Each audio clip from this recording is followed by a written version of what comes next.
Oi, pessoal, tudo bem? Estamos aqui agora com a Carol Damolim, uma bailarina empreendedora, especialista em dança pela PUC. A gente vai procurar conversar com ela para entender um pouquinho como é que ela está se desdobrando nesse tempo de pandemia, mas o mais importante é que a Carol tem uma trajetória de bastante destaque desde muito jovem, né, Carol? Então, eu queria te agradecer por participar dessa primeira jornada luso-brasileira com bailarinos e coreógrafos de Portugal e do Brasil em comemoração ao Dia Internacional da Dança. Tudo bem, Carol? Tudo ótimo. Como é Na que medida tá aí? do possível, né? Como a gente em casa, trabalhando em casa, mas a gente tem que ser criativo, mais criativo ainda para poder enfrentar, né, esses problemas aí adversos. Carol, tu já estava trabalhando nas redes sociais, o teu próprio YouTube do estúdio, ele já tem mais de 4.000 seguidores, que é considerado, né? É um número expressivo. No Instagram, vocês têm mais de 6.000 seguidores. Tu já vinha fazendo um trabalho explorando todos aqueles estilos que tem no estúdio, aquela mistura do funk, jazz, balé, toda essa diversidade que tu trabalha na tua escola, a questão da mídia digital. Como é que foi essa ponte só para esse momento mais de não ter os alunos na escola, mas é um ambiente que vocês já estavam circulando? Pois é, Ruby, é até impressionante o meu YouTube, eu não cuido dele. Eu fico até impressionada como tem cada vez mais gente seguindo e acessando, e é uma rede social que eu realmente não alimento. Eu colocava mais meus vídeos de coreografias de festival para os alunos olharem e tudo. E ele vem crescendo cada vez mais o número de adeptos, né? A gente tem no Instagram do estúdio, sim, a gente tem um certo cuidado. Desde que começou, a gente coloca as modalidades de dança que oferecemos no estúdio, né? O jazz funk, o free funk, o jazz, o ballet, toda a diversidade que a gente trabalha com a dança. Tem uma pessoa que cuida disso para mim, que alimenta os stories, que é uma ferramenta super utilizada. Agora, na quarentena, o EAD, a gente produziu pequenos vídeos para entretenimento mesmo, né, do pessoal. A gente está trabalhando pelo Zoom ao vivo, né, nos horários normais de aula. Mas ali no Insta a gente deixa assim para os carentes da dança, quem parou, quem quer ter até conhecer, né, a nossa forma de trabalho.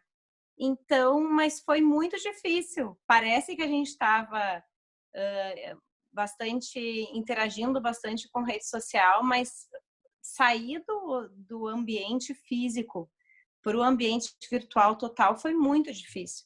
Até porque se eu tivesse tido tempo de me preparar, né, para essa mudança, uma luz boa, um microfone, né? Eu não tô indo ao estúdio gravar minhas aulas e preservando meus professores porque eu acho que é importante. Eu vejo muitas escolas produzindo mega aulas, né, nos seus estúdios, mas eu acho importante, eu com um nenê pequeno, com uma mãe que é grupo de risco, eu acho importante eu não sair de casa e não correr esse risco e tenho esse cuidado com meus professores. Então, se eu tivesse tido tempo de me preparar mais, talvez eu pudesse alimentar com mais qualidade esse meio que a gente está trabalhando agora. Mas dentro do possível, está sendo super... desde que tu te dedique bastante ao que tu faz, né? Claro que eu estou trabalhando o triplo, o quádruplo, né? Porque eu dou as aulas ao vivo no horário normal, daí eu produzo vídeos, edito os vídeos em outros horários para dar um suporte para o meu bailarino ver em casa. E depois eles me mandam vídeos e eu corrijo eles um a um o movimento deles, né? Então Olha de feedback que tu continua fazendo.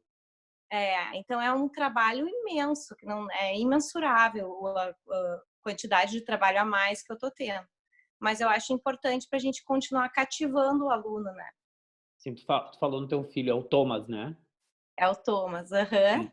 A mãe do Thomas, que é uma artista com competência de empresária, porque o teu trabalho artístico ele é delicado, bem acabado, profundo, né? Tem uma qualidade estética reconhecida em festivais, mas qualquer pessoa que assiste o trabalho de vocês, tanto nas redes quanto presencialmente, vê o cuidado que tu tens, e eu sei que tu tem que tu utiliza, não sei se ainda tu utiliza, mas alguns bailarinos teus já me comentaram que é a oração da dança, que é a preparação do corpo deles, né? E eu venho percebido que nas redes sociais tem todo esse desdobramento com a tua equipe.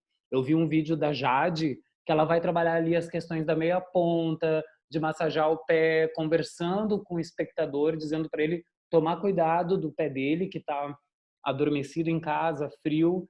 Então, como é que é, assim, da mãe do Thomas para uma gestora de conteúdo digital privado e de uma escola que, aos nossos olhos, está funcionando ainda mais acelerada com a questão da pandemia, como tu disseste, está trabalhando o dobro. Qual é que é esse Pois desafio aí dessa mulher de muitas facetas? eu primeiro eu tenho o suporte do meu irmão, meu sócio, que administra, né? Então toda essa parte burocrática é ele que faz. Então ele me deixa livre para eu criar, para eu fazer a parte artística. Acho que isso faz todo o diferencial, né? Tu não Sim. Mas eu tenho um dom natural que eu acho que é dom mesmo, que é de escolher as pessoas certas. Não sei, a energia da pessoa bate com a minha. Eu sei, se eu converso com alguém, assim, eu já sei, essa vai ser uma baita professora para o estúdio, sabe? Foi o caso da Jade. Foi uma menina que eu vi assim, pelo histórico dela, claro, né? Por pessoas me indicarem. Eu só trabalho com indicação no estúdio, né? Não pego nunca ninguém que me vem do nada, só com o currículo na mão. Sempre é alguém que tem uma história por trás, que alguém me indica. Tipo o Fabiano, um bailarino que tu me indicou, falando em bailarinos agora, né? Então, eu nunca pego alguém que eu não tenho uma referência boa.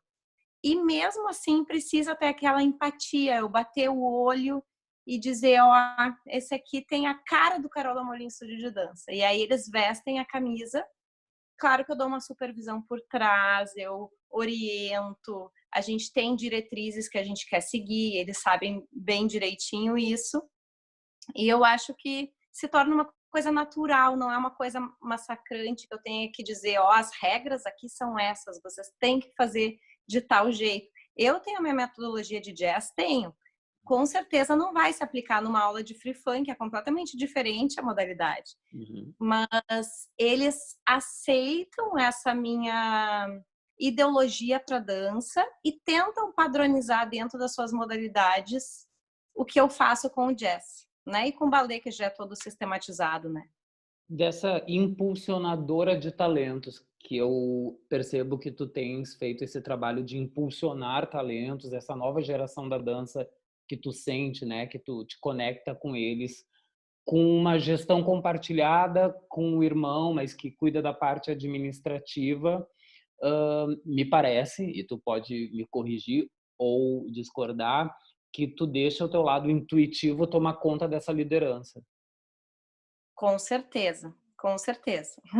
Isso desde queria eu tenho que confiar muito nesse lado intuitivo, né? Porque tudo eu faço com ele, as minhas coreografias são assim, o desenvolvimento da minha metodologia, claro que todo aprofundado nas faculdades que eu fiz, e no pós e tudo que eu já vivenciei, mais de 20 anos aí dando aula, né? Mas acredito que a intuição seja o meu carro-chefe, tanto para criar coreografias, tanto para dar aula, tanto para conhecer pessoas e acreditar nelas, com certeza. Uma reflexão que tu me traz agora nessa conversa é a questão da intuição com a gestão, né? Eu acredito muito em gestão pela intuição e esse mito de que o artista ele não consegue dar conta do negócio, eu discordo. Eu acho que o artista também tem essa habilidade e talvez até uma facilidade por ser criativo, né? No meu Uhum. olhar. Mas lá quando tu estava construindo, por exemplo, a coreografia Diana para o Brasil em dança, ou com a coreografia Arco e Fita, mantendo a ordem, ganhando o primeiro lugar no Porto Alegre em dança, ou a coreografia Sunshine, sei lá, dessas coreografias que eu busquei da tua vida. Meu Deus do céu, essas foram as primeiras. Sei. Nossa, 2002, 2000. Uhum, exatamente. Como é que era em 1999? Como é que era? Tu já tinha essa percepção, porque a intuição, a minha, ela me segue desde muito pequeno, eu sou antenado, ligado nos sentidos. Tu já tinha isso? Tu já pensava que tu era intuitiva? Ou tu estava fazendo por amor, por garra, por vontade de trabalhar? Olha, eu vou te dizer que eu já tinha, mas não sabia, né? Eu Uhum. era muito nova quando eu comecei. Na verdade, eu sempre fui bailarina, fiz ballet clássico a vida toda. E essa coreografia que tu citaste, que é o Sunshine, hoje, elas tinham 11 anos na época, hoje em dia é meu grupo de dança. São mulheres de 30 anos, para te ter uma ideia. E elas eram minhas alunas de balé clássico, só que elas chegaram para mim e disseram: Carol, a gente não quer, a gente quer dançar jazz, que a gente viu na TV isso e aquilo. E eu, meu Deus, fui atrás do tal do jazz, né? E a gente participou do Porto Alegre em Dança, né? Eu inscrevi na categoria jazz, eu nem sabia se aquilo que eu estava Jazz fazendo era infantil. jazz, mas era para me dar um norte, né? O que que eu estou fazendo, né? E a gente acabou tirando. Essa foi a minha primeira coreografia em festival. A gente tirou o terceiro lugar, não teve segundo nem primeiro. E depois, no ano seguinte, elas tiraram com mantendo a ordem em primeiro lugar. E daí, até hoje, elas só tiram primeiro, até hoje, como grupo de dança. Uau. Então, por isso que eu digo, desde lá já tinha uma intuição. Eu joguei minha cara em festival, achando que eu estava fazendo jazz, não estava fazendo jazz, na verdade, na época, mas achei que eu tinha que ir para me guiarem, sabe? Para eu ter as críticas dos jurados, para me guiarem na minha trajetória com o jazz. E eu acho que foi um acerto. A minha intuição valeu aí para me colocar no caminho certo. Tu sabes que eu estava lendo um artigo da revista Escola de Educação Física e Desporto, da UFRJ, que vai falar da influência do balé clássico na formação do bailarino. E lá tem 5 bailarinos e tu é uma delas. Em 2012 foi publicada essa revista, né? Tu foste pesquisada. Como é que tu tocaste no assunto que essas meninas te acompanham ao longo de uma vida, né? Numa transição da infância até agora e continuam sendo reconhecidas em festivais. E tu foi uma bailarina reconhecida. Como é que tu vê a preparação do bailarino que vai para festival? O corpo, a técnica, a experiência com balé? Tudo isso, né? Eu te dei esse exemplo, elas começaram comigo com 11 anos, hoje tem 30, eu mudei muito, né, como profissional. Elas eram, sei lá, 6, aí eu virou um grupo maior e aí hoje em dia eu tenho uma escola, então o meu grau de exigência comigo mesma mudou demais. Mas é claro que eu acredito que o balé clássico, eu não posso te dizer que é a base de todas as danças, porque tem as danças urbanas aí completamente o oposto do balé clássico, né? Mas o balé, primeiro, ele trabalha de uma maneira muito completa o corpo, né? Então, ele fortalece o abdômen, ele trabalha o cardiovascular, ele já é completo por si só, além da técnica, né? Então, ele trabalha muito físico além da técnica. Então, eu acho que quem já faz balé já sai com um monte do caminho andado, né? Quem tem essa técnica do balé. Para o meu jazz, né? Porque tem gente que faz outros tipos de jazz que não precisa, de repente, tanto do balé clássico, mas para o meu, eu acho de suma importância. E depois, desde lá, eu venho desenvolvendo outros tipos. Como eu te falei, eu tenho uma metodologia de ensino hoje em dia que tu até falou que meus alunos fazem aquele que eu digo que é o escovar os dentes. Todo dia eles têm a rotina deles, né? E que tudo foi pesquisado, por que que eu faço isso, sabe? Eu gosto de dar meu aquecimento todo dia, sou eu que dou, porque eu que sei que o que que eu vou trabalhar numa sequência com eles, né? Hum.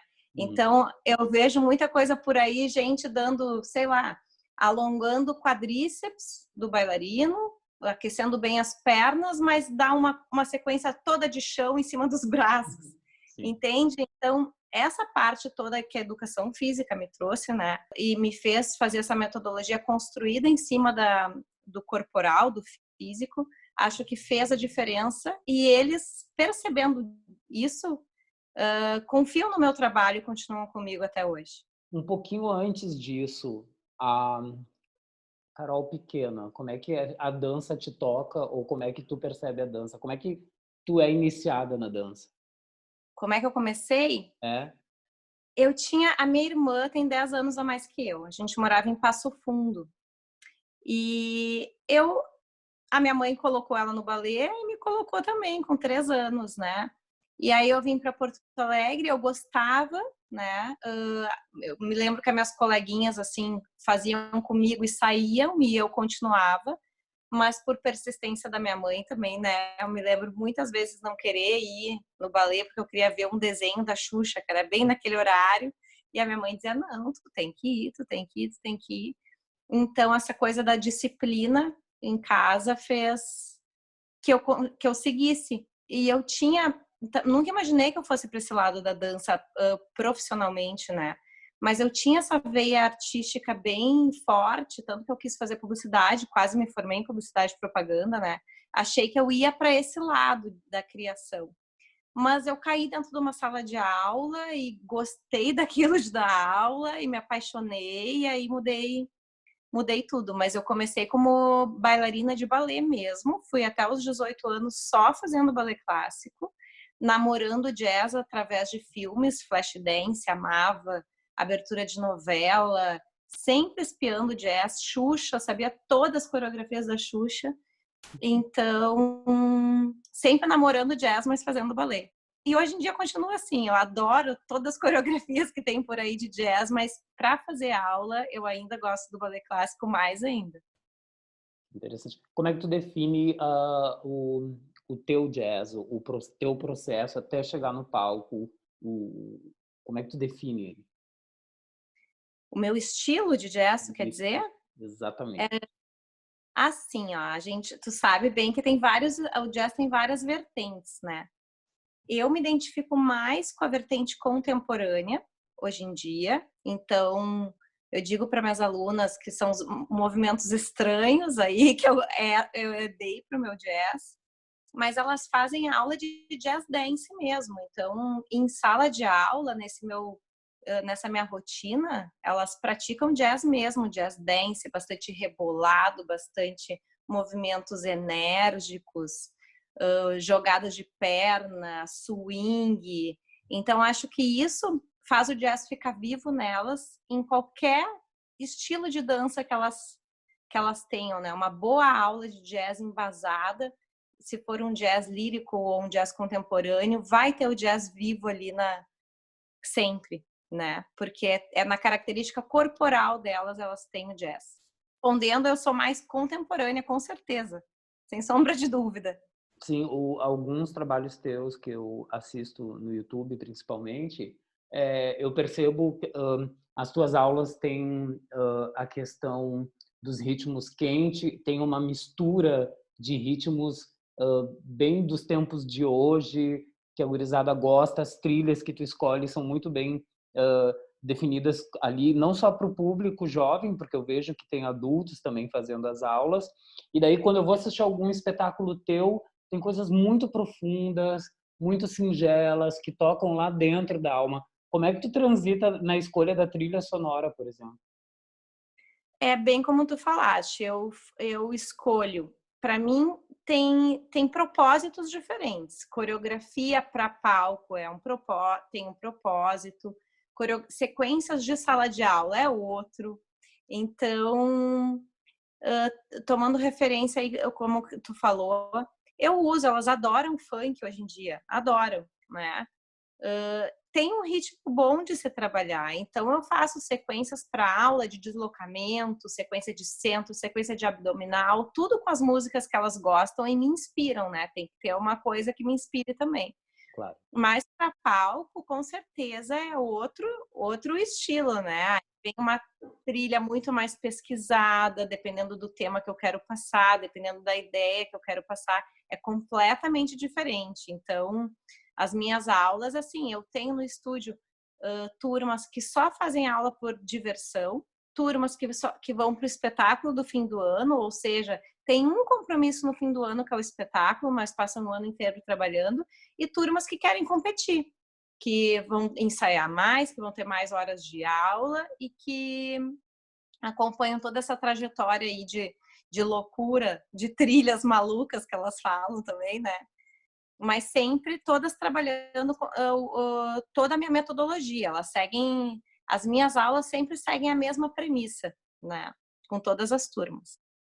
E saindo um pouco da tua escola, do teu escopo, o que tu está pensando do caminho da dança? Aqui na Europa, por exemplo, a gente já tem algumas indicações de que os espetáculos não devem acontecer antes de setembro. Quando for aberto as casas culturais, existe um afastamento. Como é que tu acha que a dança, e não o teu negócio, mas a dança em si, como é que tu tá percebendo a interrupção? Eu acho que a gente foi pego de uma maneira bem forte, né? Eu até me preocupo muito, a gente consegue dar aula, sim, mas eu me preocupo muito com os técnicos, né? Com o pessoal aí da iluminação, nossa, que não pode, não tem como sobreviver, né? Mas isso que eu te disse, eu acho que a gente é um povo criativo, né? Que mesmo passando por essa dificuldade, a gente vai conseguir, de repente, que nem tu falou aí na Europa, de fazer um espetáculo com um certo distanciamento. Acho que é contornável. Não fica o ideal, claro, não fica, mas acho que a gente consegue continuar trabalhando. Me dá pena, porque para a gente artista que coreografa grupo, não poder ter a aproximação, né? Isso que me dá, como é que eu vou trabalhar agora com meus grupos se eu não posso que um toque no outro, se eu não posso fazer por ter, se eu não posso? Isso me dá uma certa agonia, talvez caia a qualidade dos trabalhos, né? De todo mundo, não só o meu, de todo mundo que eu tô falando. Mas a gente tem que se adaptar, fazer o quê, né? Não tem Sim, em primeiro lugar, a saúde das pessoas. primeiro lugar a saúde das pessoas, com certeza. E essa questão do espaço, né? Lá no início da conversa, tu falou do feedback que tu já está dando para os teus alunos nessa relação pedagógica virtual. Como é que tu vê também essa questão do movimento? Eu tenho visto muita dança, ou melhor, talvez eu nunca tinha visto tanta dança na telinha, né, da smartphone, da televisão digital, do computador.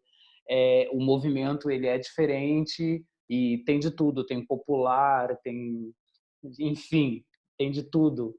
Como é que tu acha que a partir daí também vem um novo comportamento do bailarino em cena? Tu acha que essa experiência vai causando algum impacto nos corpos?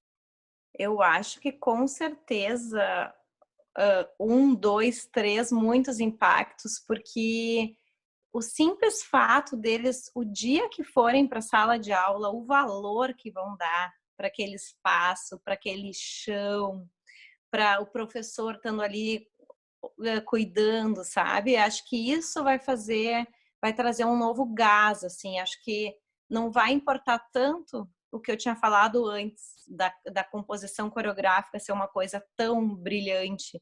Eu acho que esse lado artístico de dentro para fora vai aflorar muito mais, né?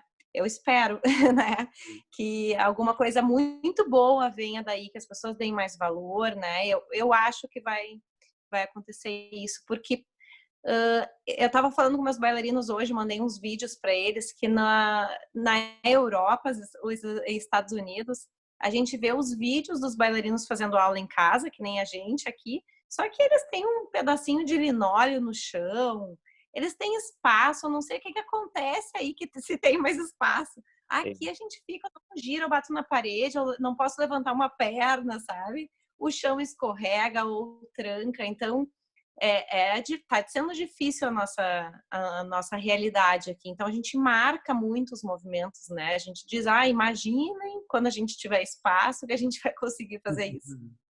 Então acho que nós vamos dar muito mais valor ao que vem por aí. Sim.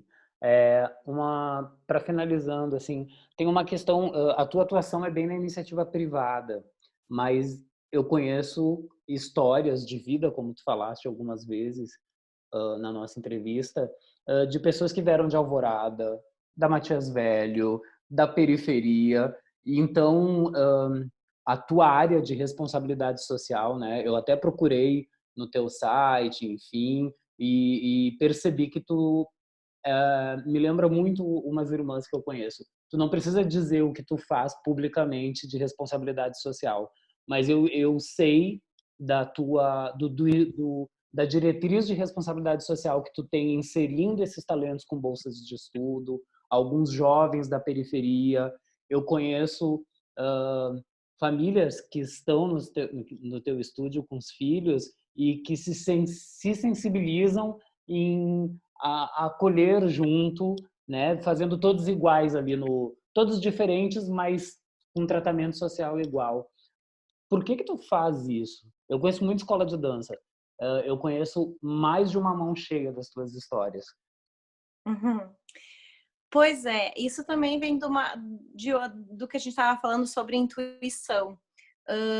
Primeiro, para entrar, eu tenho muito pedido de bolsa na minha escola, mas muitos, porque todo mundo sabe que eu faço essa.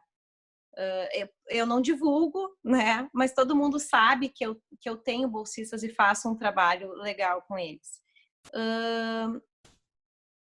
Na verdade, eu quero poder ajudar de alguma forma esses talentos, né? Eu acho que a dança tira muita gente de uma história ruim e traz para uma história melhor.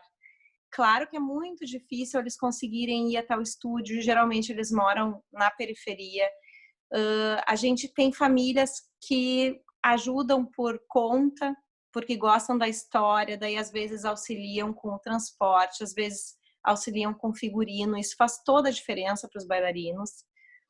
Mas, na verdade, eu quero transformar algumas vidas, né? Eu não posso transformar todas, porque a gente, né, não é uma ONG, não, mas histórias que caem no meu colo, assim, e que são indicações e que eu vejo que tem um futuro, eu gosto de trilhar um caminho bonito aí, fazer a diferença na vida de algumas pessoas, sim. Bom, obrigado. Eu conheço histórias reais do teu estúdio e não só do Fabiano, não. Mas, e assim, e agora, o que vocês têm de projetos, sabendo dessa medida? O que tu tá pensando? Quais são os próximos passos aí para 2020, 2021, né? A gente está acompanhando as medidas que o governo, né, está orientando. A gente vai fazer o que for necessário, né? Respeitar as famílias que talvez não queiram expor os filhos, e acho que vai ter bastante gente que não vai querer expor os filhos ao risco, que vai querer deixar em casa. Então a gente tem que se moldar conforme as novas regras, né? De repente, o ambiente do estúdio, o que for necessário para ser feito, para ser mais seguro, a gente vai fazer. Já estamos pesquisando aí várias sugestões, né? Nos antecipando, né? Para que seja o mais seguro possível.